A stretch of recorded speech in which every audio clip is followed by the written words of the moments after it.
여러분 안녕히 주무셨어요? 갑자기 이런 인사라니 너무 당황스러우시죠? 오늘 이 시간에는 잠에 대해 이야기해 보려고 합니다. 여러분, 충분한 수면 시간은 얼마라고 생각하시나요?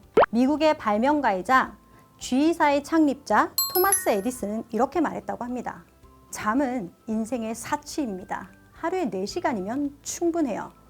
하지만 아래 그림에서 보시다시피 에디슨은 밤에 잠을 적게 자는 대신 낮잠을 즐기기로 유명했다고 합니다.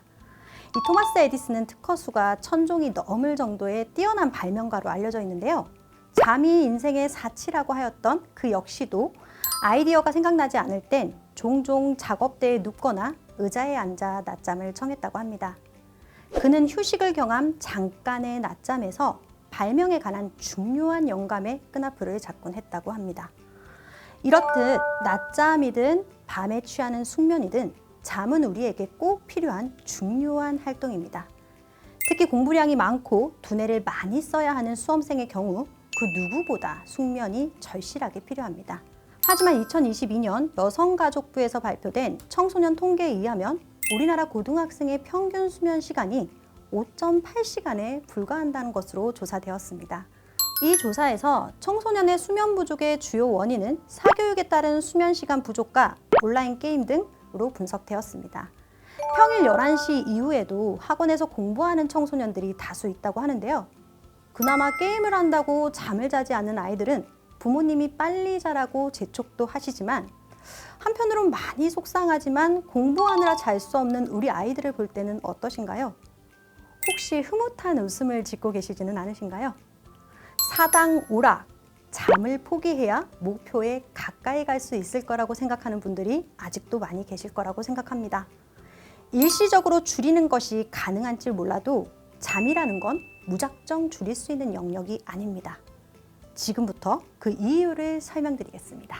우리가 낮에 공부를 열심히 하거나 일을 열심히 하는 등 뇌 활동과 관련된 일을 왕성하게 하면 지식도 쌓이지만 한편으로는 베타 아밀로이드 같은 뇌 찌꺼기, 즉 노폐물이 많이 쌓이게 됩니다. 이 베타 아밀로이드는 퇴행성 신경 질환에서 많이 관찰되는 단백질로 치매의 주요 원인 물질로 알려져 있습니다. 우리 몸은 이러한 찌꺼기를 말끔하게 청소하는 메커니즘을 가지고 있는데요. 이 메커니즘에서 가장 중요한 트리거가 바로 잠입니다. 우리 뇌에는 뇌척수액이라는 것이 있습니다. 이건 뇌에서 생성돼서 분비되는 무색무취의 액체입니다. 이 뇌척수액이 우리 뇌 혈관 속을 다니며 찌꺼기 청소를 하는 역할을 하는데 피가 잘 돌아야 혈액순환이 잘 돼서 건강한 것처럼 뇌 속에 뇌척수액이 잘 흐르게 하는 것이 중요합니다. 마치 물 청소를 하는 것처럼요. 그런데 이 뇌척수액이 잘 흐르게, 즉 물 청소가 잘 되려면 숙면을 취해야 합니다. 즉 잠을 자야 돼요. 잠을 잘 때 우리의 신경세포가 일시적으로 활동을 정지하고 이렇게 활동을 정지하는 동안 뇌척수액이 흐르면서 찌꺼기를 청소하기 때문입니다. 쉽게 표현하면 뇌세포는 수면을 취할 때 수축이 일어납니다. 즉 뇌세포가 쪼그라드니까 그 주위 공간이 많이 생기게 되죠. 그 공간으로 뇌척수액이 흐르면서 낮 동안 쌓인 단백질을 밖으로 내보내는 역할을 합니다. 즉 뇌척수액이 다닐 공간이 숙면을 취할 때 생긴다는 거죠. 그러나 우리가 깨어있을 때는 뇌척수액이 거의 흐르지 않습니다. 우리 일상생활에도 보면 큰 건물을 청소하시는 분들이 늦은 밤에 건물 청소를 하시거든요. 왜냐? 낮에 직원들이 퇴근을 하지 않으니 사무실이 복잡하죠. 그러니 청소가 힘듭니다. 하지만 모두 퇴근하고 나면 물 청소를 시원하게 할 수 있는 거죠. 이분들 덕분에 우리가 아침에 회사에 도착했을 때 산뜻한 기분으로 하루 일과를 시작할 수 있는 것처럼 밤에 숙면을 취하고 나오면 다음날 머리가 맑고 개운하게 느껴지는 원인입니다. 그럼 우리 아이들의 적정 수면 시간은 어느 정도일까요? 미국 수면재단이 권장하는 초등학생의 수면 시간은 10시간에서 11시간, 그리고 10대 청소년의 수면 시간은 8시간에서 10시간이라고 합니다. 따라서 적어도 11시에 잠이 들어 7시에 일어나는 규칙적인 생활을 하는 것이 뇌 건강을 위해서 매우 중요하다고 볼 수 있습니다. 그런데 막상 잠을 자고 싶어도 중간에 자꾸 깨거나 숙면을 취하지 못하시는 분들의 경우 도움이 되는 영양소가 있을까요? 네, 저는 이런 경우 비타민 D를 가장 먼저 추천드립니다. 비타민 D는 숙면을 유도하는 신경 전달 물질인 멜라토닌과 세로토닌 생성에 관여하는 물질로 비타민 D가 부족하면 멜라토닌과 세로토닌이 제대로 분비되지 못해 수면에 부정적인 영향을 미칠 수 있습니다. 이를 증명하는 여러 연구 결과가 있는데요. 2017년 7월 삼성창원병원 최창호 교수팀이 발표한 연구 결과에 따르면 혈중 비타민 D 농도가 낮을수록 수면 장애의 위험이 높고 수면 상태가 좋지 않으며 수면 시간이 짧았다고 합니다.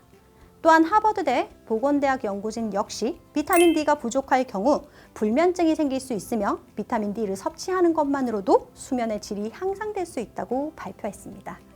그들의 연구에 따르면 비타민 D 수치가 낮은 이들 중 12%는 수면 시간이 5시간 미만이었으며 57%는 한밤중에 90분 이상 잠에서 깬 것으로 나타났습니다.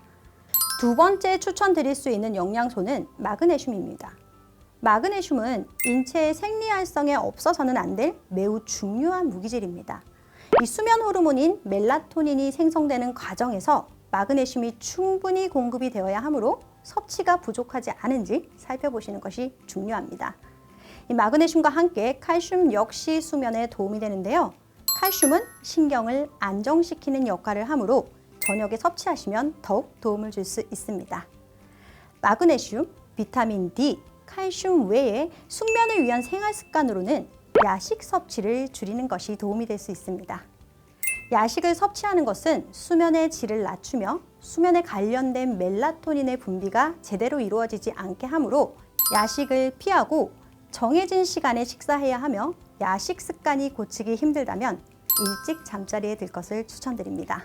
수험생 여러분들, 좋은 결과를 얻기 위해 잠을 포기하시나요? 좋은 결과를 얻길 원한다면 잠은 포기하는 것이 아니라 사수하는 것입니다.